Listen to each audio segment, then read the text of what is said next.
जय हिंद। स्वागत है आप सभी का आपके अपने YouTube चैनल डिफेंस नगरी पे। और आज हम लोग बात करने जा रहे हैं अखंड भारत की। जी हाँ, बिल्कुल सही सुना आप लोगों ने। हमारा भारत जो हम लोग सुनते आ रहे हैं, कहते आ रहे हैं कि अखंड भारत था, अखंड भारत का सपना कब पूरा होगा, इस सब के बारे में बात करेंगे। लेकिन उससे पहले हमें संविधान को जानने की ज़रूरत है। देखिए, संविधान जो होता है, अभी जो ओरिजिनली संविधान है लिटरेरी, वो 22 पार्ट था, उसमें 12 शेड्यूल थे और 395 आर्टिकल थे। हालांकि अभी 470 उसमें आर्टिकल हो गए हैं, 25 पार्ट हो गए हैं। तो हम लोग सबसे पहले बात करेंगे सबसे पहले पार्ट की। देखिए, पॉलिटी जितना हम लोग को हार्ड लगता है उतना हार्ड एक्चुअली में पॉलिटी है नहीं, हम लोग उसे हार्ड समझ लेते हैं। सबसे पहले हम लोग को फर्स्ट पार्ट उसका कंप्लीट करना होगा, उसके बाद ही हमें वो अच्छे से समझ में आएगा अखंड भारत के बारे में। तो चलिए, सबसे पहले हम लोग पहले पार्ट के बारे में बात कर लेते हैं। तो सबसे पहला पार्ट देखिए, पार्ट के अंदर जो पॉइंट पॉइंट बना के लिखा आता है ना, उसे हम लोग कहते हैं आर्टिकल, यानी कि अनुच्छेद कहते हैं हिंदी में। और पहला पार्ट जो बताता है वो बताता है इंडिया एंड इट्स टेरिटरी, मतलब कि भारत और उसके सीमावर्ती क्षेत्र। इंडिया एंड इट्स टेरिटरी, इसे हम लोग इंग्लिश में कहते हैं। इसके अंदर 4 आर्टिकल आते हैं। सबसे पहला आर्टिकल यह कहता है, आर्टिकल नंबर 1, कि इंडिया दैट इज भारत। मैं बताऊंगा ऐसा क्यों लिखा गया है। India that is Bharat is a union of states. यह बताता है कि भारत मतलब इंडिया, जिसे हम लोग भारत कहते हैं, क्योंकि देखिए भारत हम लोग हर जगह कहते हैं। हम लोग भारत माता की जय कहते हैं, ये नहीं कि हम लोग इंडिया माता की जय कहते हैं। हम लोग जब जनगण मन गाते हैं तो उसमें भी जनगण मन में भारत भाग्य विधाता, उसमें भी भारत का इस्तेमाल करते हैं। तो इंडिया का यूज बहुत ही कम हुआ है। तो इसलिए संविधान में साफ साफ लिख दिया गया है कि India that is Bharat is union of state. अब देखिए, 3 तरीके की चीज़ होते हैं, ध्यान से सुनिएगा। 3 तरीके की चीज़ होते हैं। सबसे पहला होता है कॉन्फेडरल, दूसरा होता है आपका फेडरल, और तीसरा होता है यूनियन। और फेडरल और यूनियन दोनों का हिंदी होता है संघ। और आपसे अगर एग्जाम में पूछ देते कि भारत क्या है, उसमें आपको यूनियन भी रहेगा और संघ भी रहेगा, तो आपको वहाँ पे यूनियन में टिक मारना है, क्योंकि यूनियन और संघ दोनों का मतलब होता है, संघ का मतलब होता है दोनों, यूनियन और फेडरल। अब आपको समझाते हैं। देखिए, सबसे पहले मैं आपको बता दूं कितने प्रकार के होते हैं। सबसे पहला होता है कॉन्फेडरल, दूसरा होता है आपका फेडरल, और तीसरा होता है आपका यूनियन। इसे समझते हैं कैसे। इसे जो है सो हम लोग मैं आपको एक प्रेजेंटेशन से इसे समझाता हूँ। देखिए, सबसे पहले समझ लीजिए कि कॉन्फेडरल होता क्या है। कॉन्फेडरल यह होता है कि यहाँ पे छोटे छोटे राज्य मिलकर एक देश बनाते हैं और अपने कुछ शक्तियाँ अपने केंद्र यानी कि सेंट्रल को दे देते हैं। जबकि फेडरल इसी का एक कॉम्प्लेक्स रूप है। फेडरल में क्या होता है, छोटे छोटे राज्य मिलकर एक देश बनाते हैं और एक टर्म्स एंड कंडीशन पे कुछ पावर सेंटर को देते हैं, और जब भी चाहे तो इससे अलग हो सकते हैं। जबकि यूनियन वह होता है कि यूनियन में कितना हुआ आप नाकर नुकर धुनी चढ़ जाइए, आपको भारत से बाहर, आपको इस देश से बाहर होने नहीं दिया जाएगा। इसका बेस्ट एग्जांपल इंडिया है और फेडरल का एग्जांपल अमेरिका है। अब आप समझिए कॉन्फेडरल, फेडरल और यूनियन में क्या डिफरेंस होता है। मान लीजिए कि ये आपका पेपर है, ठीक। ये आपका ऐसे ही पेपर रखा हुआ है। जब भी यहाँ पे तेज आंधी आएगी या तेज हवा आएगा, ये सब जो है सो क्या होगा, उड़िया जाएगा। सब जैसे उड़िया के यहाँ से बिला जाएगा। ये हो गया आपका कॉन्फेडरल। यहाँ पे सब एक साथ है, लेकिन जैसे ही हवा आएगा सब जो है सो बिखर जाएगा। अब समझिए फेडरल क्या होता है। फेडरल ये होता है कि यहाँ पे एक पैड है यहाँ पे, और पैड में जो है सो यहाँ पे इसको बांध लिया गया है, लेकिन ये अभी भी जो है सो पूरा मजबूत नहीं है। ये टर्म्स एंड कंडीशन पे यहाँ पे बांधा गया है यहाँ पे, लेकिन जैसे ही इसका टर्म्स एंड कंडीशन टूटेगा, ये सब यहाँ से जो है तितर बितर हो जाएंगे। ये हो गया आपका फेडरल। और यूनियन का आपको समझना है तो आप यूनियन को इस प्रकार से समझ सकते हैं। मान लीजिए कि ये आपका बंडल है एक पेज का, तो ये आपका क्या हो गया, आपका यूनियन हो गया। यहाँ पे पूरा पैक है, यहाँ से पूरा सील पैक है, यहाँ से आप बाहर नहीं निकल सकते हैं। तो भारत क्या है, यूनियन है। भारत क्या है, यूनियन है। यहाँ पे जितने भी राज्य हैं जो एक बार यहाँ पे आ गए, वो यहाँ से बाहर नहीं जा सकते। अब समझते हैं दूसरे नंबर आर्टिकल नंबर 2 क्या कहता है। तो आर्टिकल नंबर 2 यह कहता है, आप लोग को PDF हम लोग अटैच कर देंगे डिस्क्रिप्शन में, आप वहाँ से उसे डाउनलोड कर सकते हैं। यहाँ पे हम आपको शॉर्ट में बता रहे हैं, क्योंकि स्मार्ट बोर्ड नहीं है, लिखेंगे तो बहुत लंबा वीडियो चला जाएगा। तो जो आर्टिकल नंबर 2 है, आर्टिकल नंबर 2 यह कहता है, अगर संसद चाहे तो पार्लियामेंट अगर चाहे, पार्लियामेंट में स्पेशली अगर होम मिनिस्ट्री चाहे, तो बिना प्रेसिडेंट को इन्फॉर्म किए हुए, हालांकि प्रेसिडेंट को एक मामूली सा इन्फॉर्मेशन दे दिया जाता है। देखिए, प्रेसिडेंट जो है ना भारत का, वो एक हमारे रिश्तेदार में कहे तो एक फूफा जी की तरह होता है। और लंगर में बैठे उस आदमी की तरह होता है जिसके पास या तो पूरी हलवा लेफ्ट साइड से आए या राइट साइड से आए, उसके पास आते आते या तो ख़त्म हो जाता है या फिर जितने लोग बैठे रहते हैं वो सब खा के उठ जाते हैं। या फिर हमारे रिश्तेदार में कह लीजिए फूफा जी की तरह होते हैं जो या तो खुश हो या दुख हो, कोई दिक्कत नहीं होता उससे, हम लोग अपना काम करते रहते हैं। तो राष्ट्रपति का काम वही है, फूफा जी का काम है राष्ट्रपति का। राष्ट्रपति को बस एक फॉर्मली एक इन्फॉर्मेशन दे दिया जाता है कि हम इस राज्य को अपने सीमा में इंक्लूड कर रहे हैं, और राष्ट्रपति इसे आसानी से मान लेते हैं क्योंकि वो एक सरकार गवर्नमेंट के ही वो एक अंग होते हैं। नहीं मानेंगे तो उन्हें उन पर महाभियोग लगा दिया जाएगा। देखिए, राष्ट्रपति को प्यार से लतियाना जुतियाना, उनको हटा देना इम्पीचमेंट कहता है। उसको उसके बारे में बताएंगे, उसके बारे में एक अलग आर्टिकल है, अलग वीडियो उसमें उससे बनाएंगे हम। तो आर्टिकल नंबर 2 यह कहता है कि अगर हमारा होम मिनिस्ट्री चाहे पार्लियामेंट का, तो राष्ट्रपति को बिना इन्फॉर्म किए हुए एक साधारण बहुमत ला के 50% बहुमत ला के वो किसी भी जो बाहर का राज्य है जो भारत में मिलना चाहता है उसे भारत में मिला सकता है। फॉर एग्जांपल आप देख सकते हैं सिक्किम को, सिक्किम जो है सो 22वां राज्य कैसे बना, चाइना जो है सो बहुत ही सबको जुटिया रहा था वहाँ पे। अब सिक्किम देखा कि अब अगर हम भारत में नहीं गए तो चाइना वाला हम लोग को भी जैसे पूरा तितर बितर कर देगा, पूरे खानदान को अता पता नहीं रहेगा। उसके बाद वो लोग दौड़ते दौड़ते आए भारत के पास कि हमको अपने में मिला लीजिए, लेकिन शर्त एक को रहेगा कि जैसे चाइना हम लोग का हाल कर रहा है हम पे जो है सो वो लगातार डंडा बरसा रहा है हम लोग पे जो है सो वो बढ़ता रहा है, तो आपको ये काम नहीं करना होगा। इस शर्त पे जो है सो वो भारत के पास आए। 1 मिनट। तो इस प्रकार से जो है सो अनुच्छेद 2A को जोड़ा गया और सिक्किम सबसे पहले एक सह राज्य यानी कि को स्टेट बना। वो सबसे पहले आकर देखा कि भारत जो एग्रीमेंट बनाया है हमारे साथ उस पर वो अटल खड़ा होता है कि नहीं होता है, कहीं ऐसा ना हो कि चाइना की तरह हमको भी जुतियाए हम लोग को इन्होंने फेंक दे। तो 1974 में एक सह राज्य बना। और भारत जानते हैं कि भारत वसुधैव कुटुंबकम का देश है। यहाँ पे जो आते हैं वो इस भारत माँ को चूम के जाते हैं यहाँ से। तो उसे लगा कि नहीं, भारत हम लोग के लिए एक सही धरती है। और फाइनली 1975 में सिक्किम जो था वो भारत का 22वां राज्य बन गया। 35वां संशोधन हुआ और 35वां संशोधन में आपका वो सह राज्य बना था और 36वां संशोधन में वो एक पूर्ण राज्य यानी कि 22वां राज्य भारत का बन गया। और इस प्रकार से जो है सो सिक्किम का भारत के टेरिटरी में मिलाप हुआ। और यही आर्टिकल 2 कहता है कि संसद का अगर होम मिनिस्ट्री चाहे तो बिना राष्ट्रपति के परमिशन से वो किसी भी बाहरी क्षेत्र को अपने में मिला सकता है। और अगर अपने में आ गया, अगर भारत के क्षेत्र में वो मिल जाता है तो उसके बाद भारत से वो बाहर भी नहीं हो सकता है, चाहे वो कितना एड़ी चोटी का जोर लगा दे। जम्मू कश्मीर अपना पूरा नाक घिसते रह गया लेकिन वो बाहर नहीं हुआ। अब आर्टिकल नंबर 3 पे चलते हैं। आर्टिकल नंबर 2 कहता है मिला सकता है, ठीक।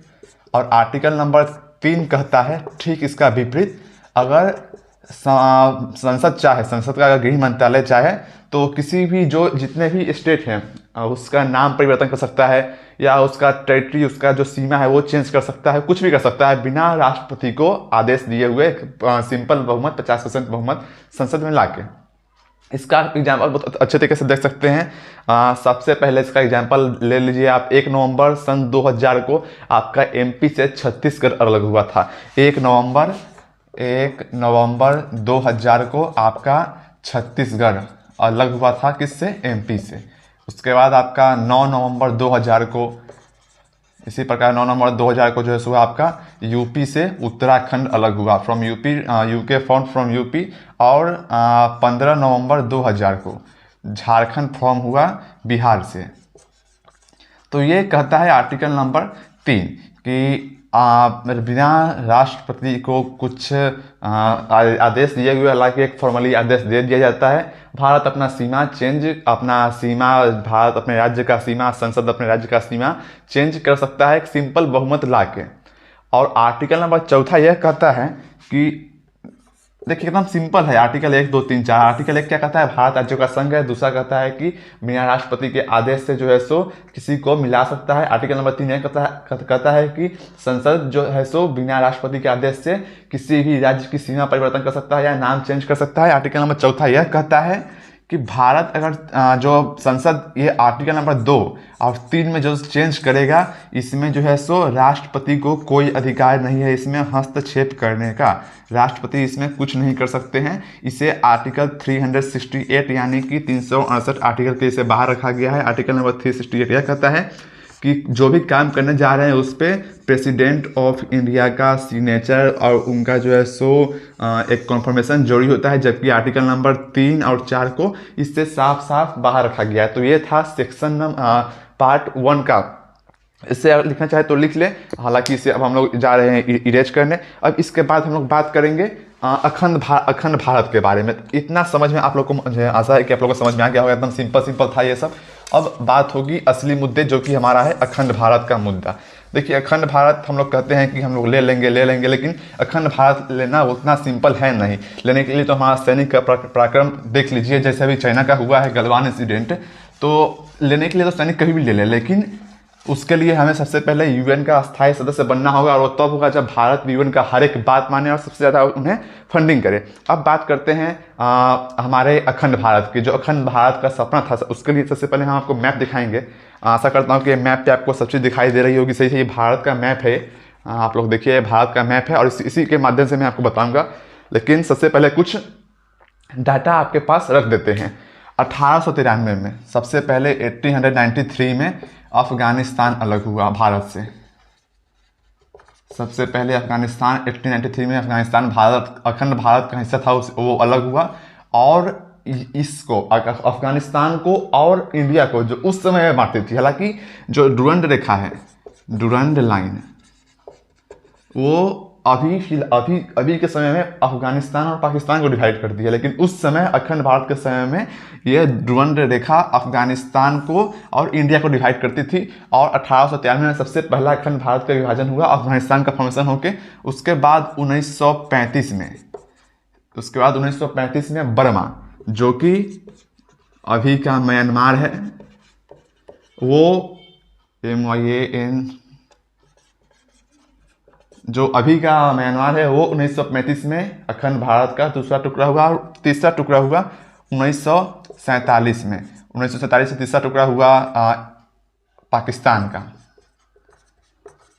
और पाकिस्तान जो है सो दो देशों में बटा, ईस्ट पाकिस्तान में बटा और वेस्ट में।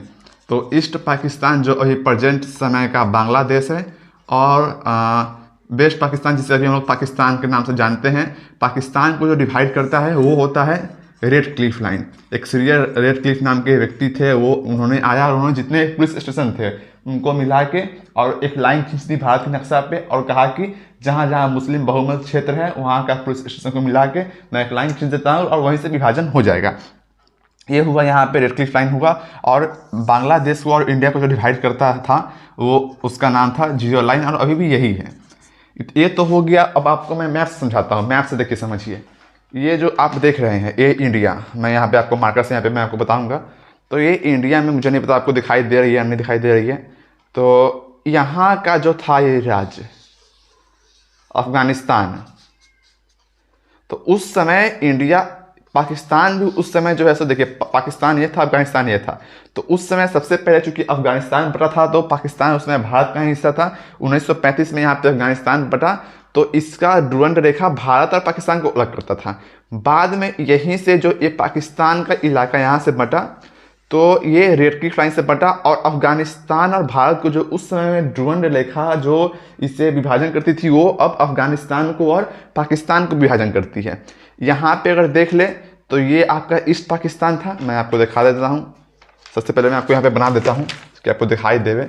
यहाँ पे देखिए, यहाँ पे जो ये था ना, ये आपका था ईस्ट पाकिस्तान, EP, जिसे अभी हम लोग बांग्लादेश कहते हैं। और ये जीरो लाइन से डिवाइड है। और जो दूसरा टुकड़ा हुआ था, ये जो तीसरा टुकड़ा हुआ था, जो दूसरा टुकड़ा हुआ था, वो था यहाँ का बर्मा का। ये था बर्मा का, और ये था ईस्ट पाकिस्तान। देखिए क्या हुआ था, रेड क्लिफ आए थे और कहे कि सबसे ज़्यादा मुस्लिम कहाँ पे है, तो सबसे ज़्यादा मुस्लिम यहाँ पे है और यहाँ पे है। तो यहाँ पे जितने पुलिस स्टेशन थे उन सबको इन्होंने एक लाइन खींच दी, उनका नाम था सीरियल रेड क्लिफ। और इससे ही रेड क्लिफ जो है सो लाइन से बांट दिया गया, जहाँ पे ईस्ट पाकिस्तान बांग्लादेश बन गया। यहाँ पे आपका बी जो लिखा हुआ है बर्मा हो गया। अफगानिस्तान यहाँ हुआ। अफगानिस्तान पाकिस्तान को डिवाइड करती है। अभी के समय में डुरंड रेखा, और डुरंड कप है वो फुटबॉल रिलेटेड मैच का वो क्वेश्चन है, डुरंड कप। और डुरंड लाइन डिवाइड करती है अफगानिस्तान को, पाकिस्तान को। अभी और अखंड भारत के समय में डुरंड रेखा डिवाइड करती थी अफगानिस्तान को और इंडिया को, और अभी के समय में पाकिस्तान को और इंडिया को डिवाइड करती है रेड क्लिफ लाइन। मैं आपको यहाँ से एक बार दिखा देता हूँ, आप लोग को अच्छे से दिखाई दे रही होगी। यहाँ पे मैं आपको पूरा इसको रोटेट करके दिखा दे रहा हूँ। बर्मा का यहाँ पे है, ये आपका बर्मा हो गया, ये आपका ईस्ट पाकिस्तान यानी अभी का बांग्लादेश हो गया, ये आपका अफगानिस्तान हो गया, ये आपका नीचे पाकिस्तान हो गया।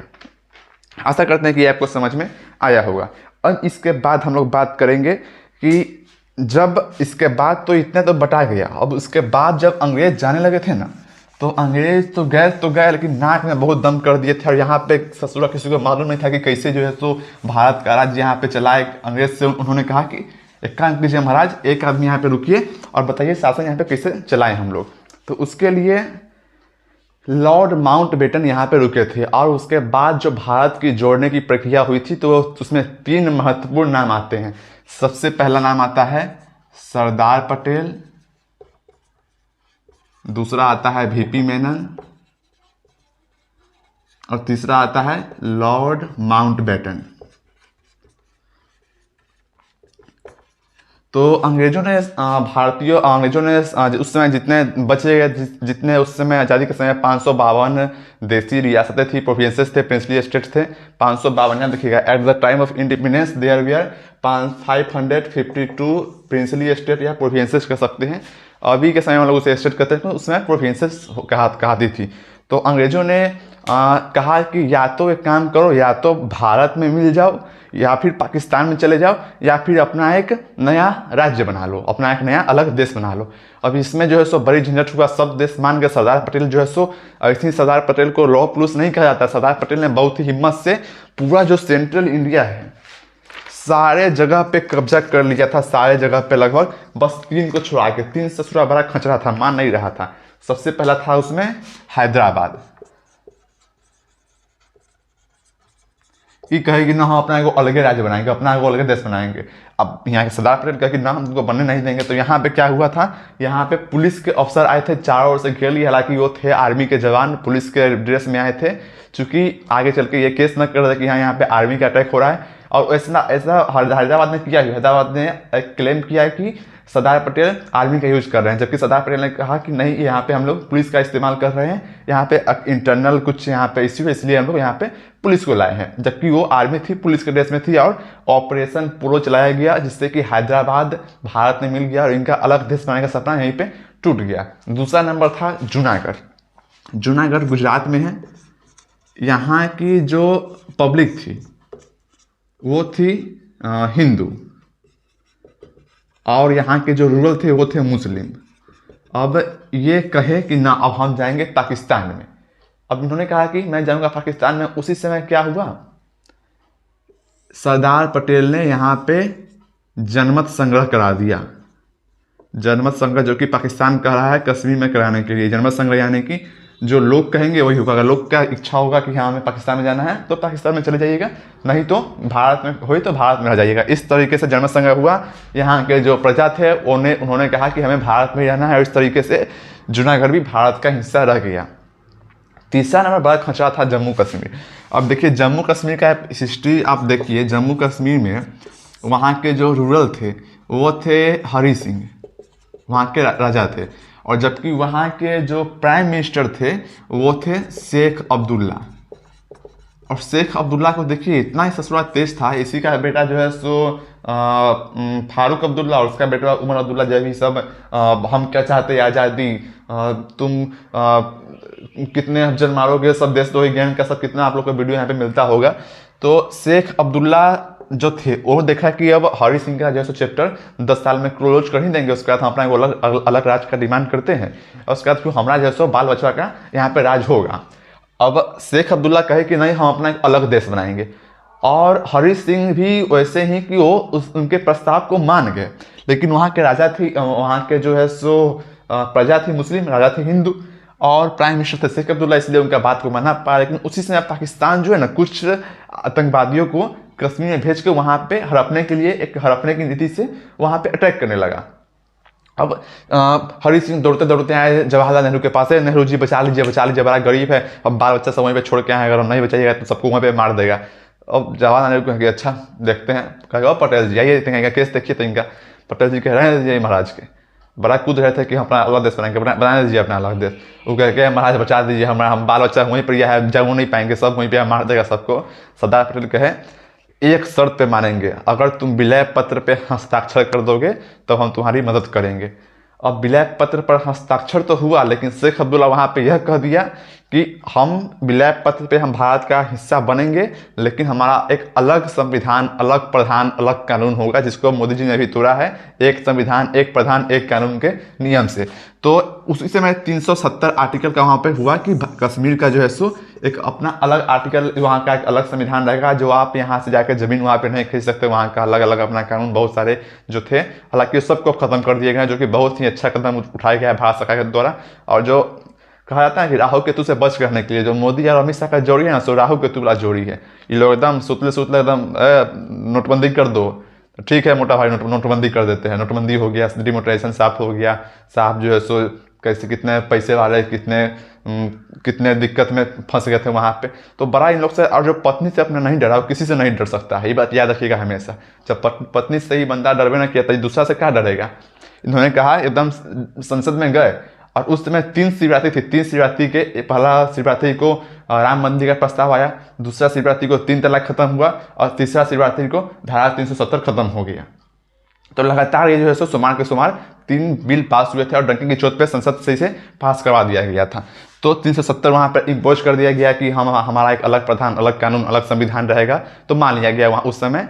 और इसके बाद यहाँ से जवाहरलाल नेहरू, सरदार पटेल ने अपने यहाँ से फौज भेजी और कश्मीर को फाइनली टेक ओवर कर लिया गया और कश्मीर इस तरह से भारत का हिस्सा बन गया, जिसे अभी जो है सो 370 हटा के, धारा 370 हटा के उसे भारत का एक अभिन्न हिस्सा बना लिया गया है। वहाँ पे कोई भी जाके अब आसानी से रह सकता है। तो ये था कश्मीर का। अब इसके बाद हम लोग बात करेंगे,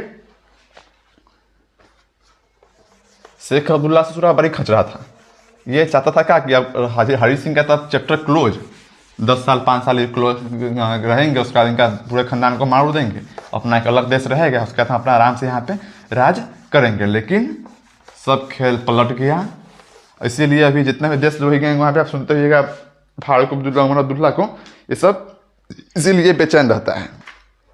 अब इसके बाद बात करते हैं, जब ये सब कारनामा हो गया, भैया मार्कर किधर रख दिए हैं, जब ये सब कारनामा हो गया तो उसके बाद जब अंग्रेज जाने लगे तो अंग्रेज का जो है सो 4 राज्य में डिवाइड करके गए थे।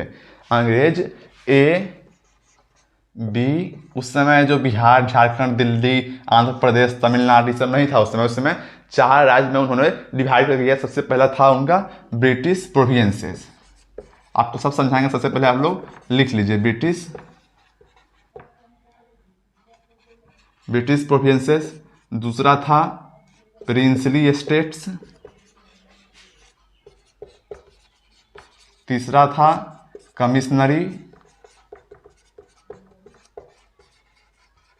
और चौथा था यूटी, जिसमें एक ही यूनिट था जिसका नाम था चंडीगढ़। इसमें टोटल 9 स्टेट प्रिंसली स्टेट्स थे, इसमें टोटल 9 प्रिंसली स्टेट्स थे, इसमें कमिश्नरी में 10 थे और इसमें 1 थे जो कि चंडीगढ़ थे। अब समझिए ब्रिटिश प्रोविंसेस क्या होता है। देखिए उस समय जो है ना, हिटलर जिस समय ये आज़ादी हुई थी, जिस समय अंग्रेज यहाँ से छोड़ के जा रहे थे, हिटलर ससुरा सबको बड़ी मार मारा था। इंग्लैंड के जितने भी थे गोरे सब, उन सब के घर से एक न एक शहीद जरूर हुआ था। लड़ाई में इतना बुरी तरीके से मारा था। अब इन लोगों के पास उतना संसाधन नहीं था, साधन नहीं था, उतने फोर्सेस नहीं थे, उतने ट्रूप्स नहीं थे इन लोगों के पास जो ये लोग भारत पे अच्छे तरीके से राज करें।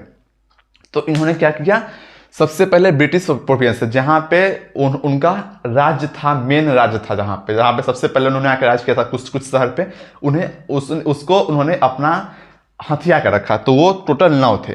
उसके बाद प्रिंसली स्टेट्स में उसे कहते हैं जो जहाँ से अंग्रेज तो गए, लेकिन भारत के ही किसी प्यादे को वहाँ का राजा बना दिया, राजा घोषित कर दिए, और वो महीने या साल पे उनको एक टैक्स या रेवेन्यू उन्हें देते थे। तो वो भी टोटल थे 9। अब तीसरा था कमिश्नरी। कमिश्नरी देखिए क्या होता था ना, कि जो मेन शहर थे उस पर ब्रिटिश से कब्जा किए हुए थे। अब जैसे कि बिहार हो गया, बिहार में पटना हो गया, दरभंगा हो गया, मोतिहारी हो गया, 3 गो, मुजफ्फरपुर हो गया, 3-4 गो राज्य को यहाँ पे जो 3-4 गो शहर को हथिया लिया ना, तो टोटल अर्निंग तो यहीं से है।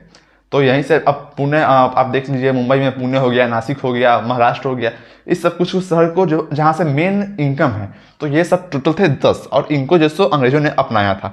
और चौथा था चंडीगढ़, जो कि मात्र एक था, और चंडीगढ़ यहाँ यूनियन टेरिटरी था, अभी भी है चंडीगढ़। तो अब इसके बाद देखिए क्या हुआ, ये तो चलेगा यहाँ से करके। अब कोई भी जो है सो हम बताते हैं कैसा था।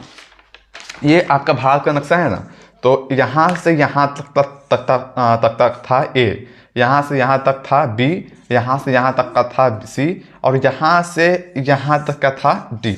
अब कोई भी जाए बोले कि कहाँ से हो भाई, तक अभी ना हम बोल देते हैं कि हाँ वार्ड नंबर 10 भागीरथ नगर हाई स्कूल फील्ड के पास है, आ जाओ यहाँ पर, या जिला वैशाली, पुलिस स्टेशन लालगंज, बिहार भारत में है, पिन कोड इतना है। उस समय तो सीधे बोलता था ए से है।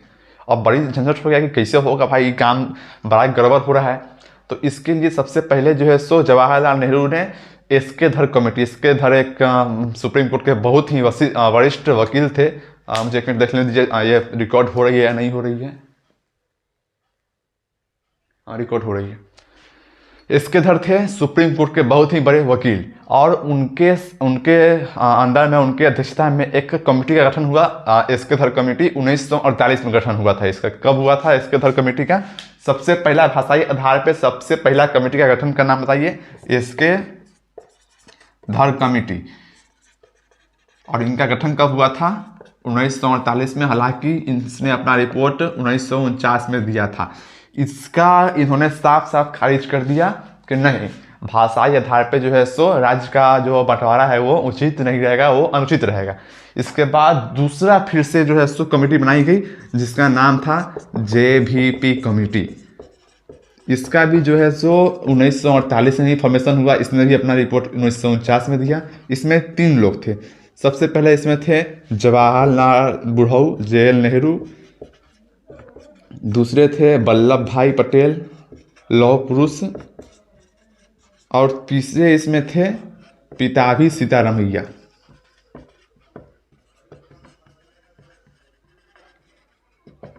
इनकी अध्यक्षता में ये हुई, लेकिन फाइनली कंक्लूजन पे इन्होंने भी यही पहुंच पाया कि नहीं, भाषाई आधार पे जो है सो राज्यों का पुनर्गठन सही नहीं रहेगा या अनुचित रहेगा। इसके बाद क्या हुआ, एक आदमी था पेट्टू श्री रामलू। कौन थे? पेट्टू श्री रामलू।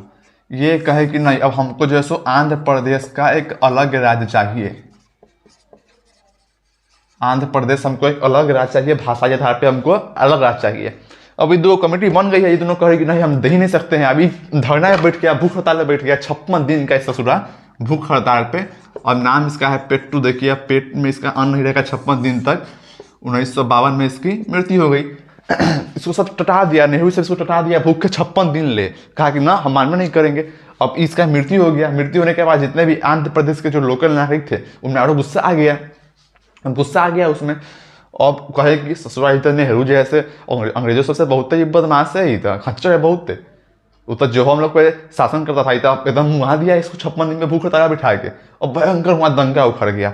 अब दंगा उखड़ने के कारण 1953 में आंध्र प्रदेश को भाषाई आधार पे पहला स्टेट घोषित कर दिया गया। तो आपसे क्वेश्चन पूछ सकता है कि भाषाई आधार पे बनने वाला सबसे पहला राज्य का नाम बताइए, तो उस राज्य का नाम क्या होगा? आंध्र प्रदेश। पेट्टू श्री रामलू जो है सो यहाँ पे काम करवा दिया। अब कहावत है यहाँ पे बिहार में, डिबरी को अपना पेनी नहीं दिखाई देता है। अब जो एक काम देखा है, संस्कृति का काम तो यहाँ पे बहुत सदियों से चलता आ रहा है भारत में। अब एक वो छूआ, दूसरा का महाराष्ट्र वाला कहे कि हमको मराठी चाहिए, पंजाब वाला कहे कि हमको पंजाबी चाहिए, हरियाणवी वाला कहे कि हमको हरियाणा चाहिए, ऐसे बंगाली वाला कहे कि हमको बंगाल चाहिए। कहीं सब जो है सो यहाँ पर हल्ला करने लगा कि हमको चाहिए तो हमको चाहिए। देखा है इसके वाला यहाँ पे कांड हो गया था चूंकि। इसके बाद जो है सो फजल अली आयोग का गठन किया गया था। फजल अली आयोग का फाइनली गठन किया गया था 1953 में। अच्छा एक बात बताइएगा कमेंट करके कि ये जो पढ़ा रहे हैं, जो हो रहा है, सो समझ में आ रहा है कि नहीं आ रहा है? अभी तक हमने बताया कि 1853 में जो है सो सबसे पहले अफगानिस्तान आपका अखंड भारत से टूटा। डुरंड लाइन उसे जो सो डिवाइड करती थी उस समय में। अभी डुरंड लाइन जो है सो पाकिस्तान को और अफगानिस्तान को अलग करती है। डुरंड कप है फुटबॉल से संबंधित।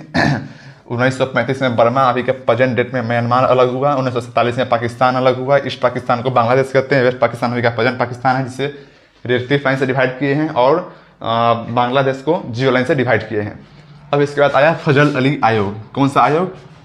फजल अली आयोग। 1953 में इसकी नींव रखी गई, यानी कि 1953 में इसका जो सो कमेटी का फॉर्मेशन हुआ। इसमें 3 लोग थे, इसमें 3 मेंबर्स का ये जो सो टोटल ग्रुप था। और इसमें फजल अली भी सुप्रीम कोर्ट के बहुत ही वकील थे। इसमें भी केस यही था कि लिंग्विस्टिक, यानी कि भाषाई आधार पे विभाजन करना सही रहेगा या गलत रहेगा। तो इसने अपना रिपोर्ट फाइनली 1956 को दिया।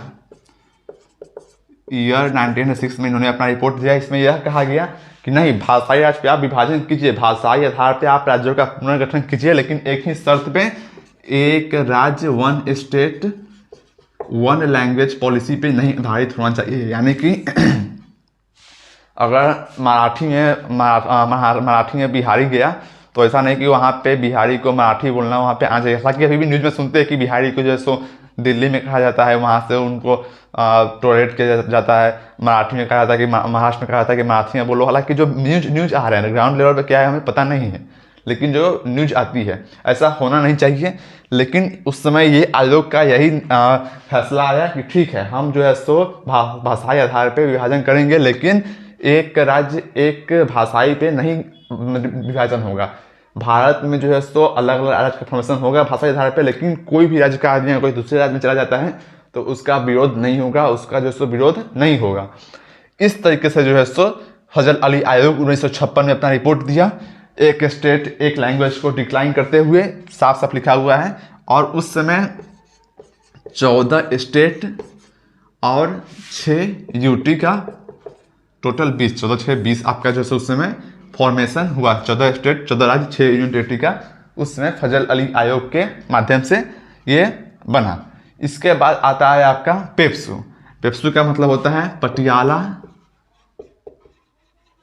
And east Punjab state union.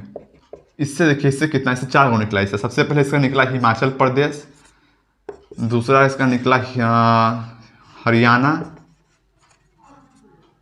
तीसरा निकला पंजाब, और चौथा इसका निकला चंडीगढ़। ये आपका शाह कमेटी का जो सो 1966 में इसका गठन हुआ था। और शाह कमेटी के आधार पे, एक मिनट मुझे मिला लेने दीजिए, शाह कमेटी ही थी वो, शाह आयोग के जो सो 1966 में ये 4 पेप्सू को जो सो 4 राज्य में बांटा गया था। कि एचपी का मतलब क्या होता है, आप इसे इस तरीके से समझ सकते हैं कि हिमालय थी बहुत वहाँ पे, तो हिमालय से क्या हो गया हिमाचल प्रदेश, हिमाचल ही, ठीक है। वहाँ पे पंजाबी बोली जाती थी बहुत, उसके यहाँ पे एक पंजाब हो गया। हरियाणवी बोली जाती थी, या हिंदी कह लीजिए आप, हरियाणवी या हिंदी, उसके आधार पे हरियाणा हो गया। और चौथा आपका बहुत ही जंगल झाड़ था, तो जंगल के आधार पे एक आपका चौथा हो गया चंडीगढ़। और इस प्रकार जो है सो 29, मैं यहाँ पे कहाँ पे लिख दूँ, यहाँ पे लिख देता हूँ। इस प्रकार से उस समय 29 स्टेट्स और 8 यूनियन टेरिटरीज बनी।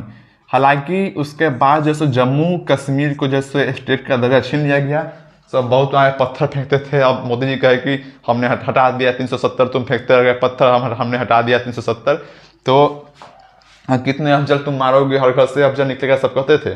तो मोदी जी ने कह दिया कि उस घर में घुस कर मारेंगे जिस घर से अफजल निकलेगा, वो कोख नहीं पलने देंगे जिस कोख से अफजल निकलेगा। इसके लिए उन्होंने जम्मू कश्मीर की जो है सो छीन ली राज्य की, क्योंकि वहाँ का जो है सो मुख्यमंत्री होगा कोई, वहाँ पर विधानसभा होगा, मामूली बात है राज्य हुआ तो।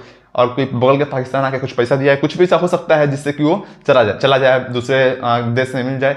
तो इस झंझट से बचने के लिए केंद्र ने अपने पास उसको रख लिया और जम्मू कश्मीर को फाइनली यूनियन टेरिटरी में मिला लिया गया। इस प्रकार से 28 राज्य और 9 यूनियन टेरिटरी हो गए। इसके बाद फिर क्या हुआ, यूनियन टेरिटरी 2 था, एक था दमन दीप और दूसरा था दादर नागर हवेली। इस दोनों को जो है सो चूंकि बहुत छोटे छोटे छोटे छोटे थे ये, तो इनको मिला के नाम दे दिया गया दमन, दीव, दादरा नागर हवेली, और इससे भी एक कर दिया गया। तो जो 9 थे वो फाइनली हो गए 28 स्टेट और 8 यूनियन टेरिटरीज। अभी प्रेजेंट में 28 राज्य हैं और 8 यूनियन टेरिटरी हैं। अब देखिए मोदी शाह की जोड़ी आगे क्या करती है, और किसी को केंद्र शासित प्रदेश बनाती है या क्या खेला करती है। तो ये था ऑल अबाउट अखंड भारत। आशा करता हूँ कि आप लोगों को समझ में आया होगा। और जो अभी कहते हैं कि अखंड भारत जो सो फिर से पूरे भारत का है, सपना है, अखंड भारत अपना है, जो नारा लगाते हैं हम लोग, बिल्कुल अखंड भारत हमारा है, अपना है, अभी भी लेंगे। लेकिन उसके लिए जो हमने पहले बोला, भारत को यूएन का अस्थायी सदस्य बनना होगा, और ये बिल्कुल कंपल्सरी है। उसके बाद और वे ऐसे बन सकते हैं क्योंकि सबसे ज़्यादा उन्हें फंडिंग करना होगा, वीटो पावर इंडिया के पास चाहिए। और अगर मोदी जी कहते हुए अगर वीटो पावर आ गया इंडिया के पास, तब तो समझे कि अखंड भारत का सपना था वो फिर से जो है सब पूरा हो जाएगा। फौजी को एक बार आदेश होगा जाके कूच कर दो, और उसके बाद अखंड भारत जितने भी अफगानिस्तान थे, पाकिस्तान थे, सबको फिर मिला के अखंड भारत का सपना पूरा होगा। तो ये था टोटल ऑल अबाउट अखंड भारत। पीडीएफ का लिंक डिस्क्रिप्शन में मिल जाएगा। आशा करता हूँ कि आप सभी ठीक होंगे, मस्त होंगे। नए साल की जो है सो मजाक कीजिए। धन्यवाद। जय हिंद। भारत